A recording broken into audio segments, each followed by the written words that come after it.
Tucked away behind high walls and factory gates lies a place where fire meets form. An art foundry that, at first glance, seems forgotten by time. But step inside and you'll find a world of molten magic, where bronze breathes life into imagination. One is drawn to this place not for its polish, but for its soul. This presentation is a tribute to the quiet brilliance of a man, his craft, and the beauty that rises from chaos.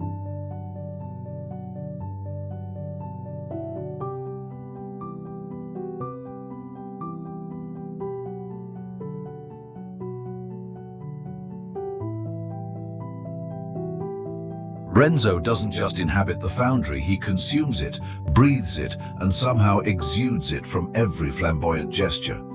He's a man who seems forged from the same molten bronze he works with, unpredictable, elemental, and impossible to ignore.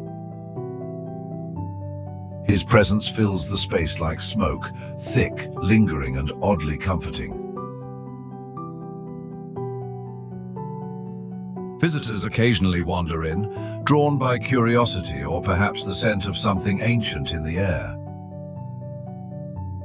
Renzo welcomes them with theatrical ease, launching into explanations of the casting process with the flair of a seasoned performer. He doesn't just inform, he captivates.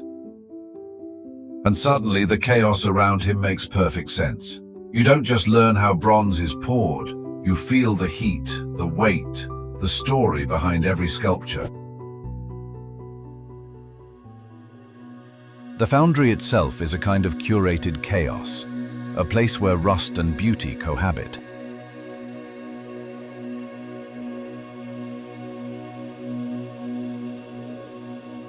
Amidst the clang of metal and the scent of scorched earth, a few dogs lounge with the serenity of creatures who know they belong.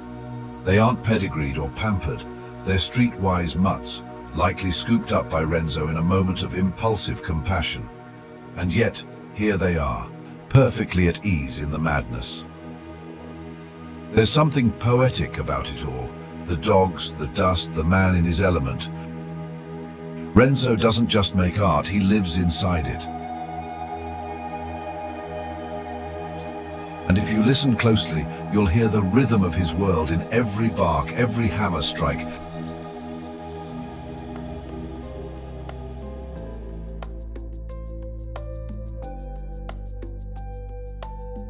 Renzo doesn't just translate an artist's vision, he interprets it, like a jazz musician riffing off a melody. The artist speaks in emotion, gesture, sometimes silence. Renzo listens with his whole body. He doesn't need diagrams, he needs to feel it. The foundry is a symphony of chaos. Wax figures lie in wait like ghosts of future sculptures. Workers move through the clutter with muscle memory, dodging cords, stepping over molds. Everything accomplished here comes about through human labor. There is no automation, no machinery.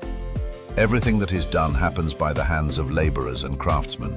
Hearts, muscles, and strong limbs power this creative space, as will also be seen in the foundry. But the key role of handwork is also seen in the skilled and painstaking making of molds, and in the careful finishing of the castings. As a result of the focus on artistry and craftsmanship, no two works are the same.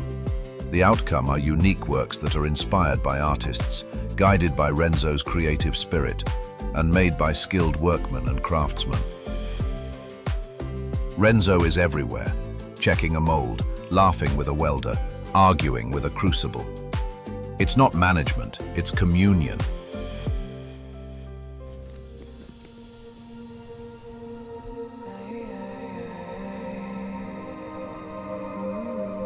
Tension rises. It's time for casting.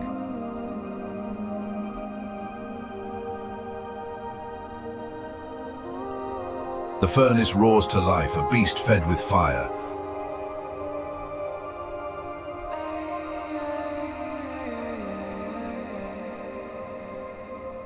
Bronze melts into a glowing liquid sun. The air thickens with heat, smoke, and the metallic tang of dust.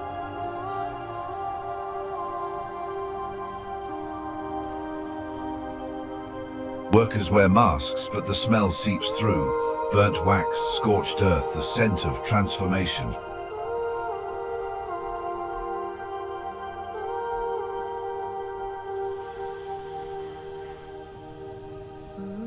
Renzo stands close, too close, but he's part of it. He watches the pour, like a priest at a ritual.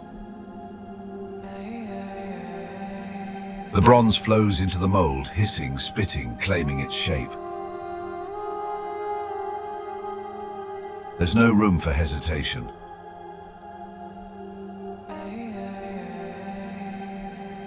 Once the metal moves, it's all instinct. Timing, temperature, tilt.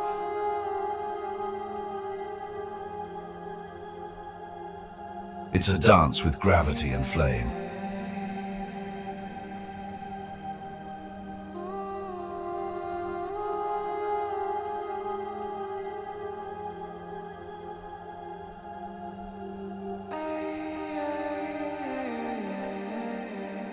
And when it's done, the mold cools, the dust settles, and something permanent has been born.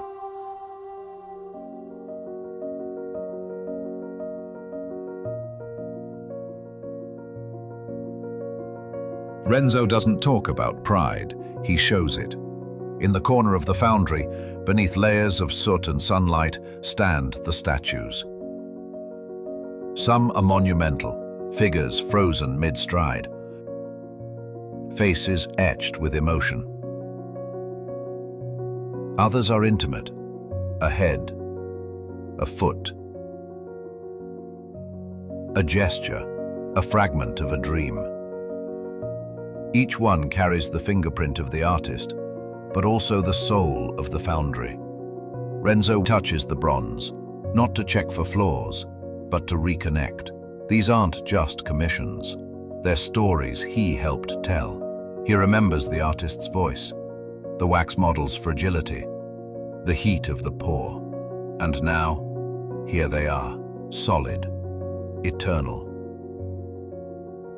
Visitors come and go. Some admire, some critique. Renzo listens, nods, sometimes shrugs. But when no one's watching, he smiles, not because the statue is perfect, but because it exists. Because he helped bring it into the world. He lives for this, not the accolades, not the money. For the moment the bronze cools and the vision becomes real. For the art that outlives him.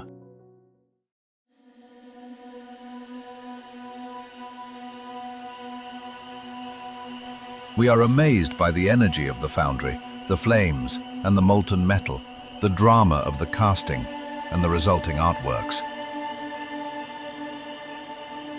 But spend time in the workshop, and the more you explore among the strange and arcane,